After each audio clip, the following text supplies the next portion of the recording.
موضوع ہوگا جنت میں آقا کا پڑوسی۔ اللہ رب العزت ہمیں حق بیان کرنے، حق سننے اور حق سمجھنے کی توفیق عطا فرمائے۔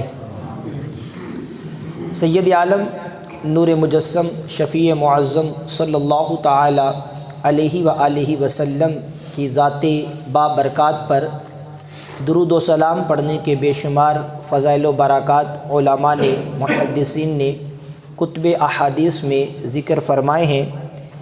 ایک بڑی پیاری حدیث مبارکہ جامع ترمذی میں ذکر کی گئی۔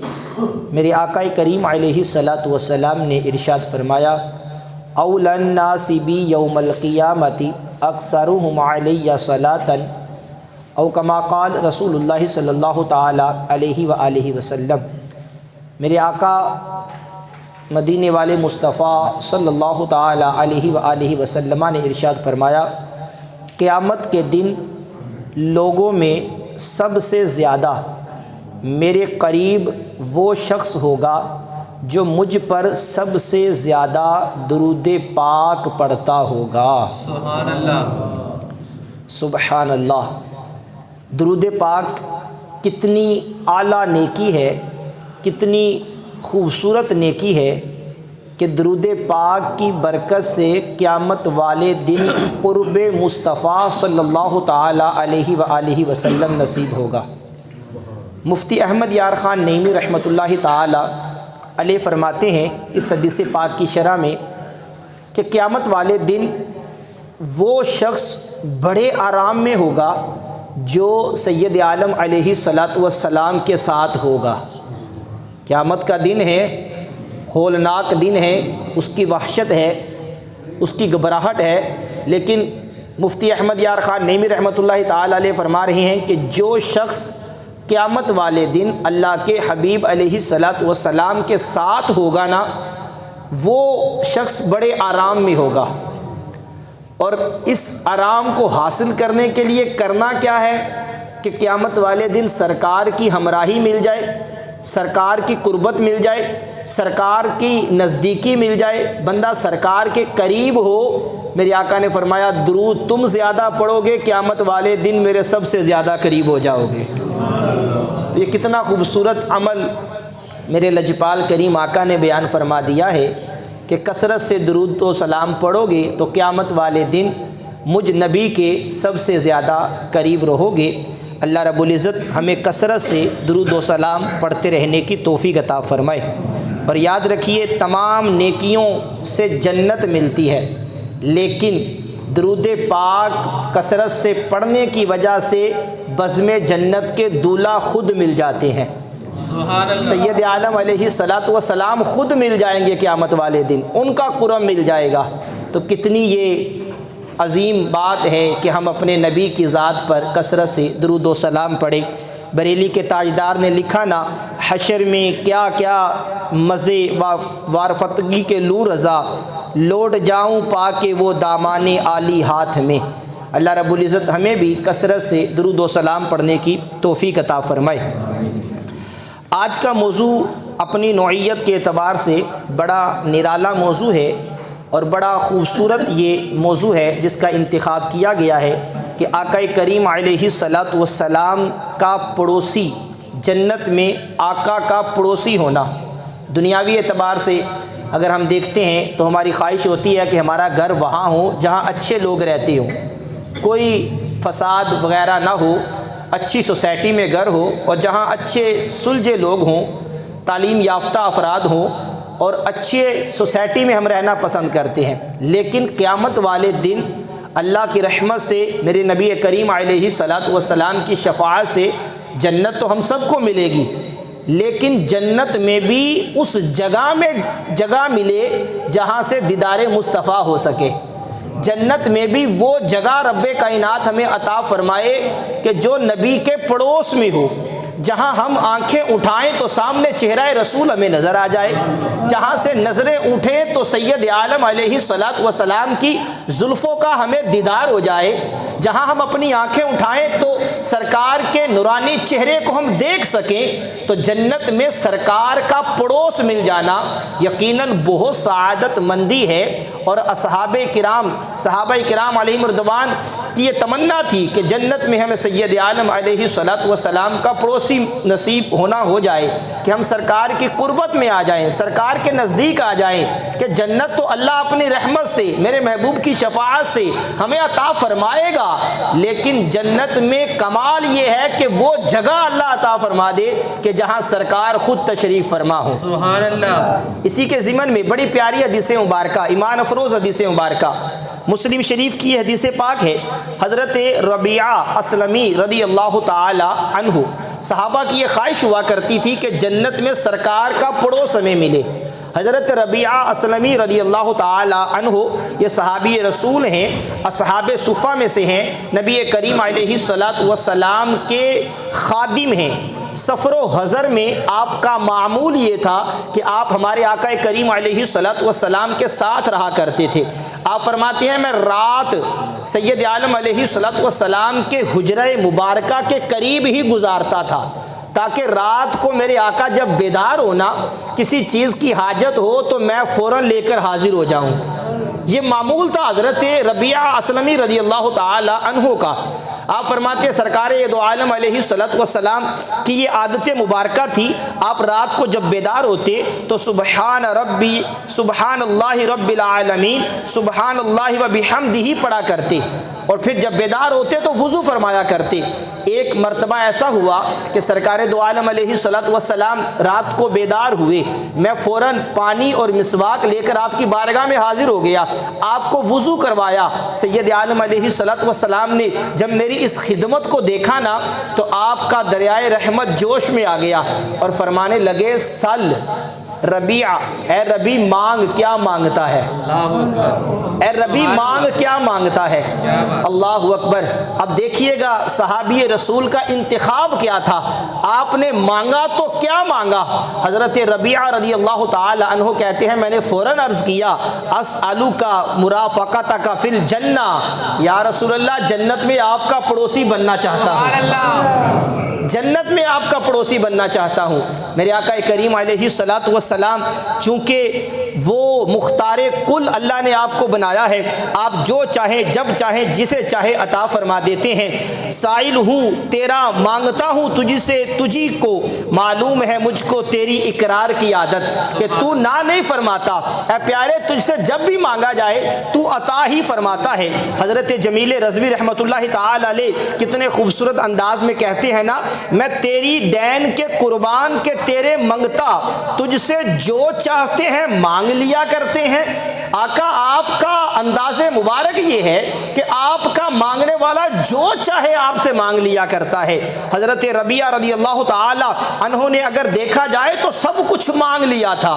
جب یہ عرض کیا نا اسألک مرافقتک فی الجنہ، آقا جنت میں آپ کا پڑوسی بننا چاہتا ہوں، آپ کا پڑوس مانگتا ہوں، آپ کی بارگاہ میں جنت میں بھی رہنا چاہتا ہوں، تو گویا آپ نے سب کچھ مانگ لیا، اس سے بڑھ کر اور کیا مانگتے؟ لیکن قربان جائیے لجپال تو پھر لجپال ہوتے ہیں نا، کریم تو پھر کریم ہوتے ہیں نا۔ میرے لجپال کریم آقا جو سخیوں کے بھی سخی ہیں، مکی مدنی آقا صلی اللہ تعالی علیہ وآلہ وسلم نے ارشاد فرمایا، اپنی عطاؤں کی وہ شان جو نرالی تھی وہ دکھاتے ہوئے میرے لجپال آقا نے مزید فرمایا، میرے کریم سے گر قطرہ کسی نے مانگا دریا بہا دیے ہیں، دربے بہا دیے ہیں۔ میرے لجپال کریم آقا فرمانے لگے اے ربی او غیر ذالک، اس کے علاوہ کچھ اور مانگنا ہے تو وہ بھی مانگ لو۔ یعنی جنت میں اپنا پڑوس تو عطا کیا، لیکن اس کے علاوہ کچھ اور مانگنا ہے تو وہ بھی مانگ لو۔ حضرت ربیعہ رضی اللہ تعالی عنہ نے عرض کی یا رسول اللہ صلی اللہ تعالی علیہ وآلہ وسلم ہوا ذاکا، بس یہی درکار تھا کہ جنت میں آپ کا پڑوسی بن جاؤں، آقا یہی مطلوب تھا، یہ مل گیا، اور کیا چاہیے؟ فضل رب العلا، اور کیا چاہیے؟ مل گئے مصطفیٰ، اور کیا چاہیے؟ دامن مصطفیٰ جن کے ہاتھوں میں ہیں ان کو روز جزا، اور کیا چاہیے؟ نعمتیں دونوں عالم کی دے کر ہمیں پوچھتے ہیں بتا اور کیا چاہیے؟ سرکار نے دونوں جہانوں کی نعمتیں عطا فرما دی. حضرت ربیعہ کو جنت میں اپنا پڑوس عطا فرما دیا, پھر بھی پوچھتے ہیں او غیر ذالک, اے ربی بتا دے کچھ اور بھی چاہیے وہ بھی عطا کر دوں. دریائے رحمت جوش میں ہے, لیکن عرض کی ہوا ذاکا, آقا بس یہی تھا کہ جنت میں آپ کا پڑوس مل جائے. اللہ اکبر. حضرت ربیعہ رضی اللہ تعالی عنہ نے عرض کی آقا جو مانگنا تھا, جو مطلوب تھا وہ آپ نے عطا فرما دیا, جنت میں اپنا پڑوس نصیب کر دیا, اور کیا مانگوں؟ حضرت ربیعہ کے اس کہنے پر میرے آقا نے پھر ارشاد فرمایا اے ربیعہ فَأَعِنِّي عَلَى نَفْسِكَ بِكَثْرَةِ السُّجُودِ, یعنی کثرت سے سجدے کر کے اپنے نفس پر میری مدد کرو. اللہ اکبر. اب اس روایت سے, اس خوبصورت حدیث مبارکہ سے ہمیں کچھ سبق سیکھنے کو ملتا ہے. پہلا سبق یہ ملا کہ ہمارے آقا کریم علیہ الصلوۃ والسلام کی ذات وہ ہے جس کو اللہ نے اختیار دے رکھا ہے. سبحان اللہ. آپ جس کو جو چاہیں جب چاہیں جیسے چاہیں عطا فرما دیتے ہیں. یہاں فرمایا سل.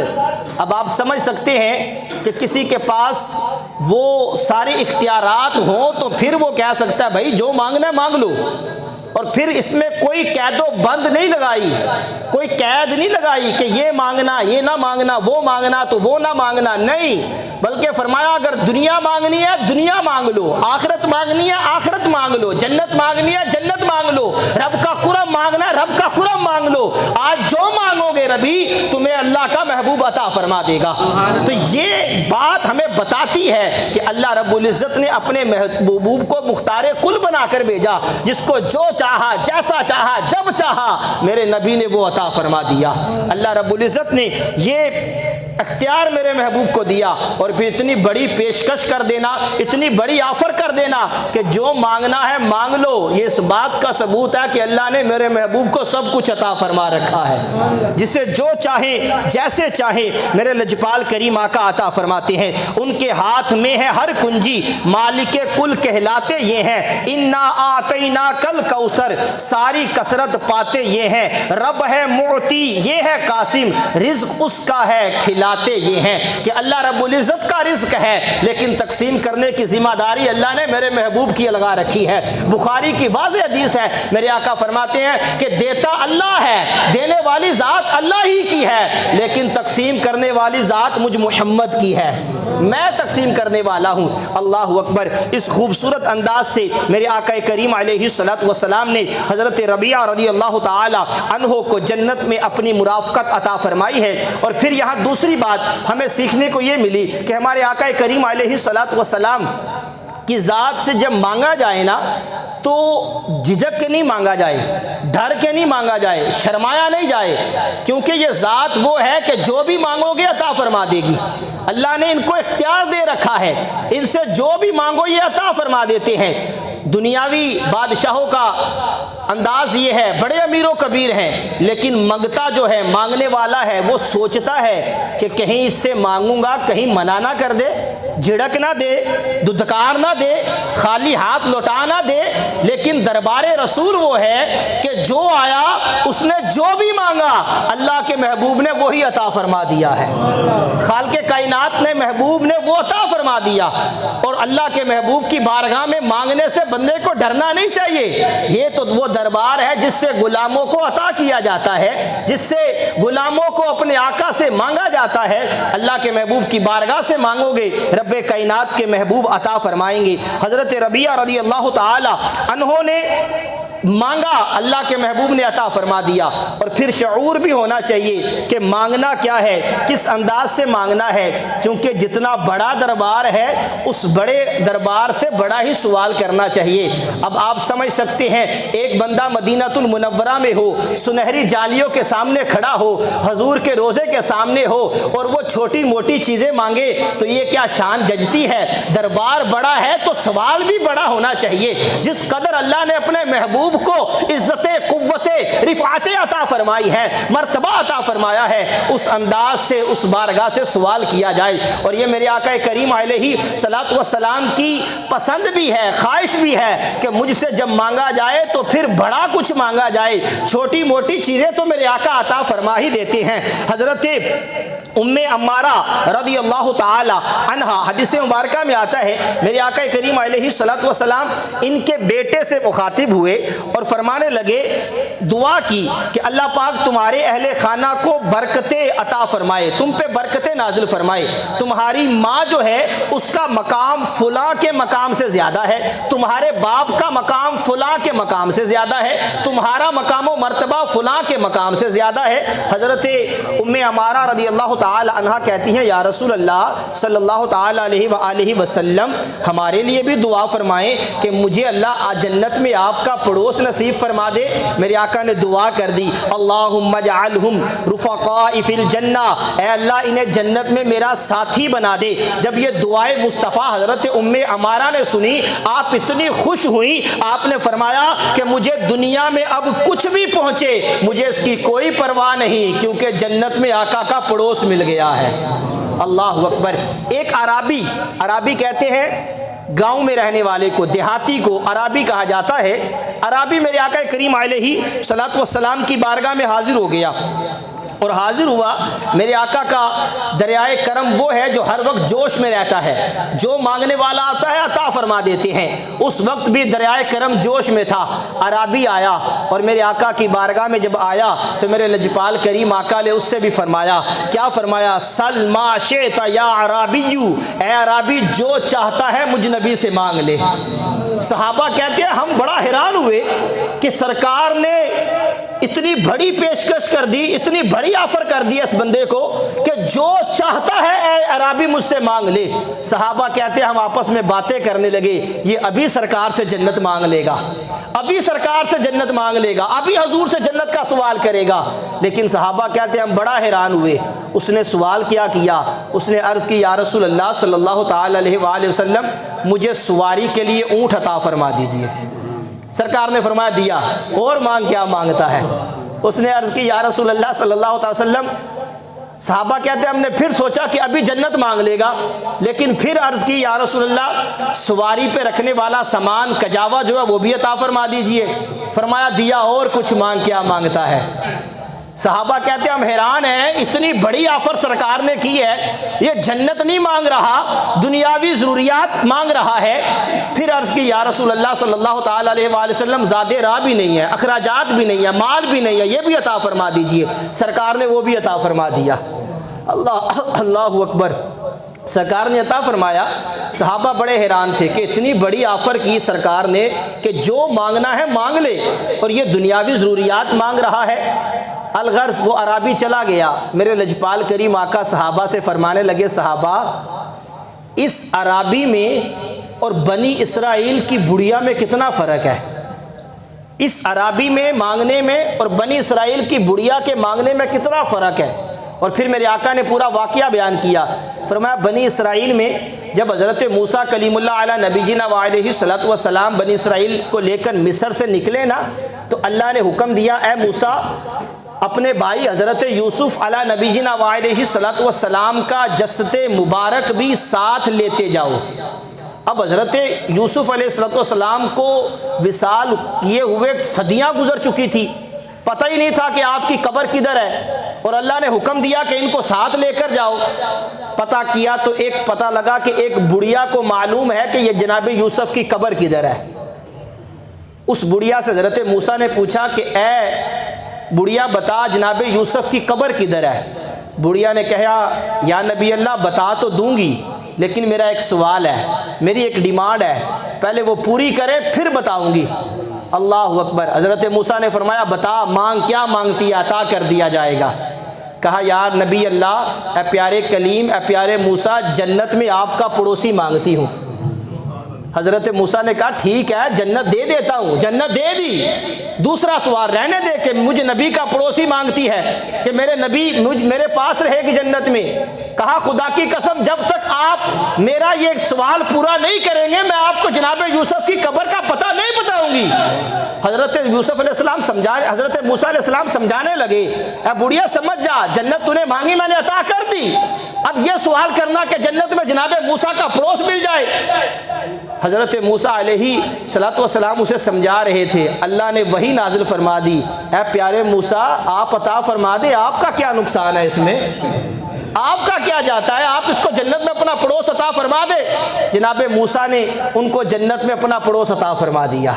تو اس حدیث پاک سے ہمیں معلوم ہوا کہ سرکار چاہتے ہیں، ہمارے لجپال کریم آقا پسند فرماتے ہیں، جب میرا غلام مجھ سے کچھ مانگے تو وہ جنت نہیں بلکہ جنت میں نبی کا پڑوس مانگے، کہ آقا جنت میں اپنا پڑوس عطا فرمانا، جنت میں آپ کا پڑوسی بننا چاہتا ہوں۔ تو تب جبھی تو فرمایا کہ جناب موسیٰ کی اس بڑھیا، بنی اسرائیل کی بڑھیا اور اس عرابی میں کتنا فرق ہے۔ اس نے مانگا تو کیا مانگا، اونٹ عطا فرمائیے، کجاوا عطا فرمائیے، مال و دولت عطا فرمائیے، لیکن بنی اسرائیل کی بڑھیا نے کیا مانگا؟ جب اسے موقع ملا، اللہ کے نبی نے فرمایا مانگ لے، کیا مانگتی ہے؟ تو کہا جنت میں آپ کا ساتھ چاہیے۔ فرمایا اس عرابی سے وہ بڑھیا زیادہ سمجھدار تھی۔ اللہ اکبر۔ تو یہ جنت میں میرے آقا کریم علیہ الصلوۃ والسلام کا پڑوس ہے۔ اور پھر یہاں میرے آقا کریم علیہ الصلوۃ والسلام نے حضرت ربیعہ رضی اللہ تعالی عنہ کو جو جنت عطا فرمائی، اپنا پڑوس عطا فرمایا، وہاں یہ بھی فرمایا کہ اب سجدوں کی کثرت کرنی ہے اور اس پر میری مدد کرنی ہے۔ تو یاد رکھیے سجدے یہ ایک اللہ کی عبادت ہے، اور اللہ کی عبادت کریں گے تو اللہ رب العزت اس سے خوش ہوگا، اور قیامت والے دن اپنے نبی کا پڑوس بھی عطا کیا جائے گا۔ اور آج ہم غور کریں کہ 5 وقت کی ہم نماز پڑھتے ہیں، اس 5 وقت کی نماز میں تقریباً سنن نوافل فرائض ڈالے جائیں تو 48 رکعتیں بنتی ہیں، اور ہر رکعت میں 2 سجدے ہوتے ہیں۔ گویا کہ ایک مسلمان اگر روزانہ 5 نمازیں با جماعت سنن نوافل کے ساتھ ادا کرے تو وہ ایک دن میں 96 سجدے اللہ کی بارگاہ میں کرتا ہے۔ اللہ اکبر، 96 سجدے۔ اب آپ غور کریں، جو بندہ 96 سجدے کرتا ہو روزانہ، اللہ کی بارگاہ میں 96 بار جھکتا ہو، اللہ اسے کتنا عطا فرمائے گا، کتنا عطا فرمائے گا۔ آج لوگ سمجھتے ہیں کہ ہم نماز نہیں پڑھتے، اس میں ہمارا کوئی کمال ہے۔ اللہ کے بندو، اللہ نے توفیق ہی نہیں دی کہ وہ اللہ کی بارگاہ میں جھک سکے۔ جو نماز پڑھتے ہیں، جو سجدے کرتے ہیں، شکر ادا کریں کہ رب نے ہمیں اپنی بارگاہ میں جھکنے کی توفیق عطا فرمائی ہے۔ جو جھک نہیں پاتے، جو سجدے نہیں کر پاتے، 96 سجدے ہیں ایک دن کے اندر، اور یہاں اللہ کے محبوب حضرت ربیعہ سے فرما رہے ہیں کہ جنت میں میرا پڑوس چاہیے، میں نے عطا کر دیا، لیکن اب سجدوں کے ذریعے اس پہ کثرت کرو اور میری مدد کرو۔ نماز میرے آنکھوں کی ٹھنڈک، میرے محبوب کی آنکھوں کی ٹھنڈک ہے۔ اب سجدے ہم کریں نہیں اور ہمارے دل کی خواہش یہ ہو ہمیں جنت بھی ملے، جنت میں سرکار کا پڑوس بھی ملے، تو یہ کوئی بات سمجھ آنے والی نہیں ہے۔ اگر جنت چاہیے، جنت میں آقا کا پڑوس چاہیے، پھر سجدے بھی کرنے پڑیں گے اور سجدوں کی کثرت کریں گے۔ میرے آقا کریم علیہ السلام کا فرمان موجود ہے، فرمایا سجدے کے نشان کے علاوہ انسان کے سارے جسم کو آگ جلائے گی۔ اللہ پاک نے جہنم پر حرام کر دیا ہے کہ وہ سجدے کے نشان کو نہیں جلائے گی۔ اب ہمیں غور کرنا ہے کہ ہم کس قدر اللہ رب العزت کی بارگاہ میں جھکتے ہیں۔ خالق کائنات جل وعلا ہمیں نماز پنجگانہ بھی ادا کرنے کی توفیق عطا فرمائے، کثرت سے سجدے ادا کرنے کی توفیق عطا فرمائے، اور قیامت والے دن جنت میں اللہ رب العزت جہاں جنت عطا فرمائے، وہاں جنت میں اپنے آقا